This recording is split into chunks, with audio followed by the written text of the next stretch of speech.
Well, good morning, everybody. Welcome out. Trying to get this all set up and going for the morning. We'll start unloading the first trucks. We're gonna have a good day today. Potatoes look great. I don't know how dirty they are. We'll leave this set on 12. See if that does a good job. We got to run it slow enough that they will be able to get all the rocks and stuff off. If you run it super heavy, then they kind of pile up when it gets to the table up there, and they can't pick them because all those stuff will be on the bottom. You'll have multiple layers. They'll just pick the top, and lots of rocks will get through. So we got to run it slow when we get in the rock woods.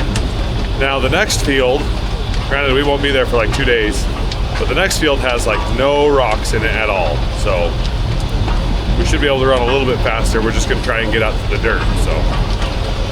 But it is a beautiful morning this morning. It's a little brisk, it's about 50 degrees, maybe a little colder, but it's gonna be a good day. I can feel it in my bones. I can see the cellar is running, you can hear it, and the fresh air doors are open. So let's go in here and see what the temperature is of the cellar, what it's set to. Try not to trip over these cords that are stretched across. That would not be good.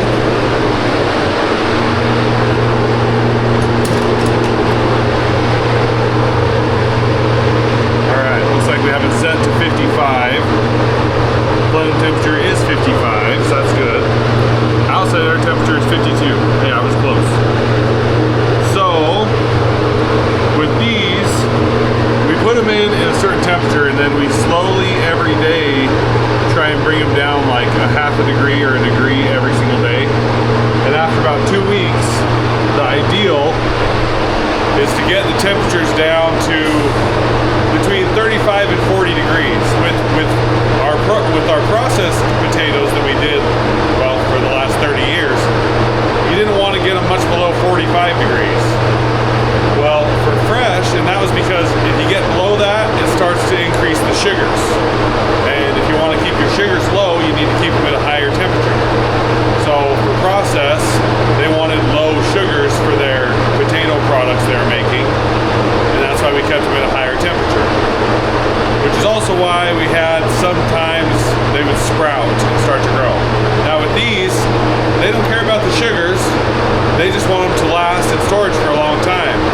So we want to get them down to like 35 to 40 degrees, somewhere in that range, get them colder so they won't sprout, so they won't start to decompose or degrade, and they'll just keep them better for longer if we can get them that cold. So we're going to slowly work this temperature down, so you can just shut off. But we're going to slowly work this temperature down until we get to that 35 to 40 degrees. Looks like the outside air temperature got too warm, and that's why it shut off. We're going to close this up. Looks like they're doing good. The potatoes that we first dug in the first cellar we were in, they have already come down quite a bit. So the temperatures are already looking a little bit better. They're cooling off. And once they sit in the cellars for 3 weeks, then they can come in and they'll start taking them because they'll have cooled down, and then they'll start taking them to the plant down in American Falls. So not too much longer and they'll be taking them out of the cellars. These potatoes look real nice this morning though. We haven't had a sizer since I was a kid. We used to eliminate a long time ago, and we had a really small sizer that we would use. But this sizer is a lot better than our old one, and it's crazy how many rocks fall through there. A lot of the rocks are going into the eliminators, but normally we don't have them quite this clean going into the cellar because we don't have enough pickers to get all the rocks and stuff out. But that sizer takes all the rocks out, so what's going into the cellar, there's almost no rocks. There's a few here and there that got by, but there's almost no rocks. There's very few, if any, dirt clods, and I haven't seen a single vine for days. So, looking good. These are gonna be some good baked potatoes. Some of you guys could eat these potatoes for Thanksgiving because they're gonna be in the stores. Hey look, a vine. I said I hadn't seen one. There's one right there. Okay, so last night I took our chisel plow through the potato field. That's those two passes right there. And then I took our disc through to see and compare which one looked better, looked like it did a better job. And so this is what it looked like before, this strip right here. So lots of these little vines, and they're dry. I mean, they're crunchy. They've been dead for a long time. Lots of vines, some of these wild oats. So very mixed. You can see the disc pretty much made it look like there was nothing here, and it's pretty smooth. So that's what the disc did. And honestly, you'll come over here and look at the chisel plow, which I would expect the disc to do a little bit better just because it has a lot more cutting action. But the chisel plow, you almost, if you didn't know which was which, you would think the disc just came through here. Like, you would have no idea that one was the chisel plow and one was the disc. So I honestly think they both did about the same job. Now, as far as working the ground, I think the chisel plow did better because the chisel plow has fewer shanks than the disc. And these spots right here, so where you have a truck track that is about 6 inches below right here where you don't have a track, the disc, in order to touch this truck track, you'd go about 1 inch into the truck track, but then this was about 6-7 inches into the dirt, and it would start to plug up. And that's how it's always been with every disc that I've used to disc potato ground. That's how it's always been, is you kind of plug up where it's not worked, where it hasn't been driven on. But the chisel plow, and we've never used a chisel plow on this, the chisel plow, the shanks were probably 5 inches into this spot, and then where that wasn't worked, they were probably 1 foot into the ground. So the chisel plow went deeper into the ground, probably broke up the hard packed dirt better than the disc did, and left it looking just as smooth as those passes over there.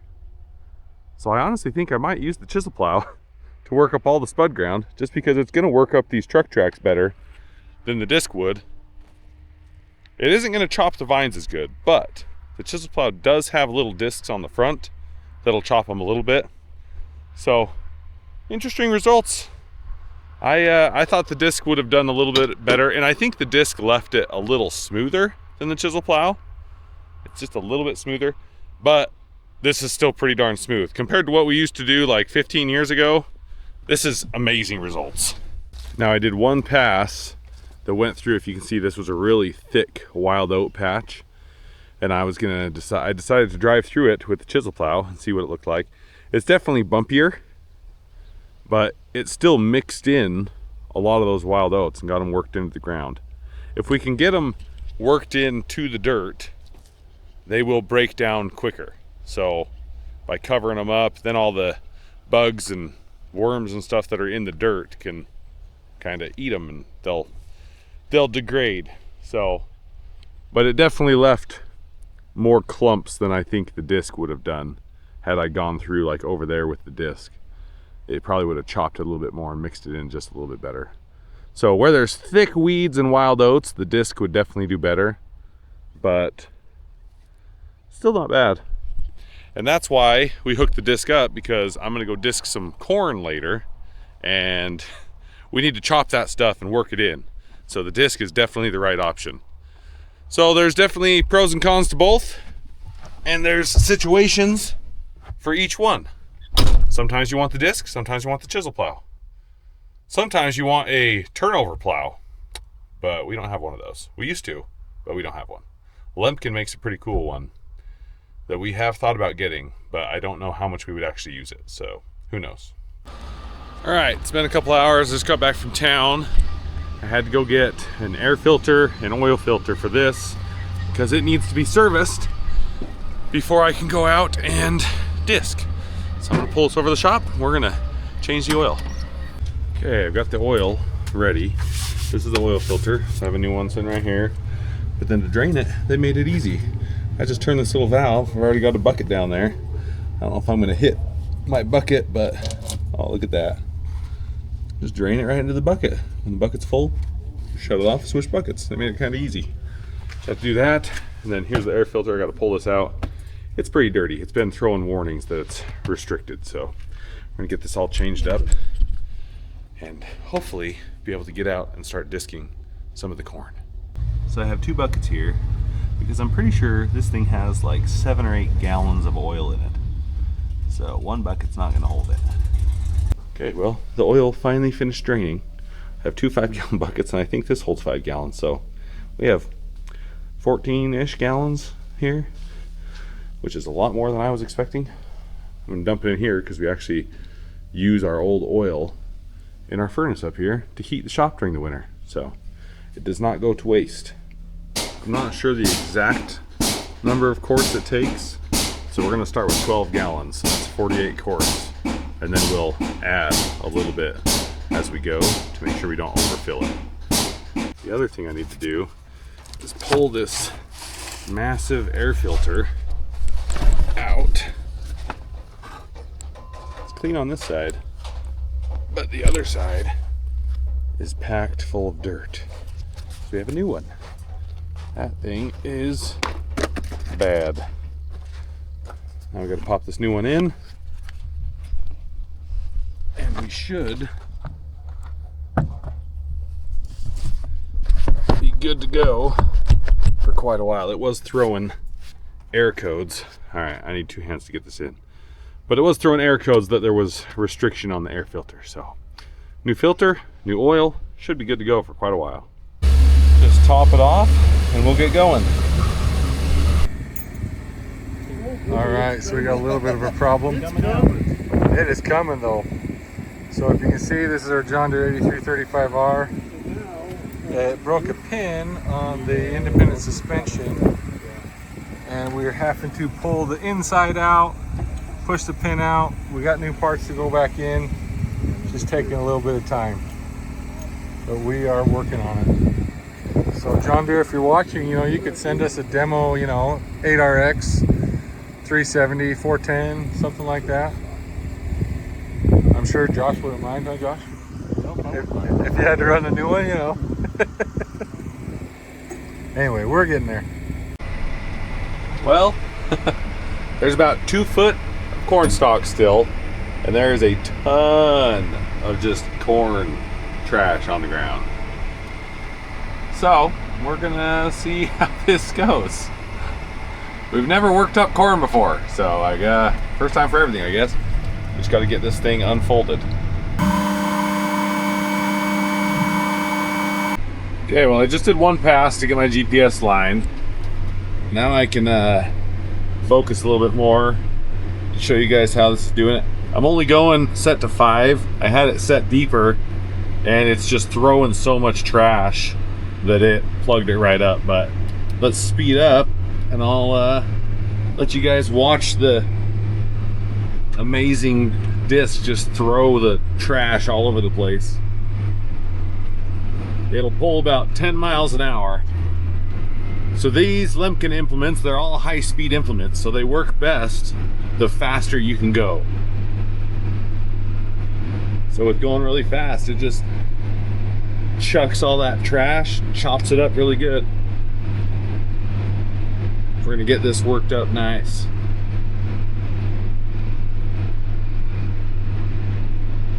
I still think I'm probably gonna have to do, I think I'll go this way, and then I think I'll set a line going across. I think I'll disc this twice. And then we have to come through with the chisel plow and chisel plow it deep, because this is gonna go into potatoes next year. And it has to be vapammed. Looks like they left us a snack. Yummy. So this is pretty sandy. Like it is straight sand, like crazy. We're gonna have to pull every single truck in this next year in spud harvest. I think we're gonna invest in some safety pole things that we can attach to the bumpers so we don't have to use a rope. But I mean, it's taking it from this to this in one pass. That looks pretty darn good.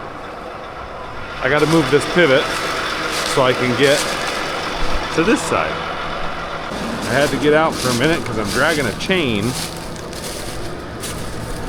The little safety chain must have come unhooked.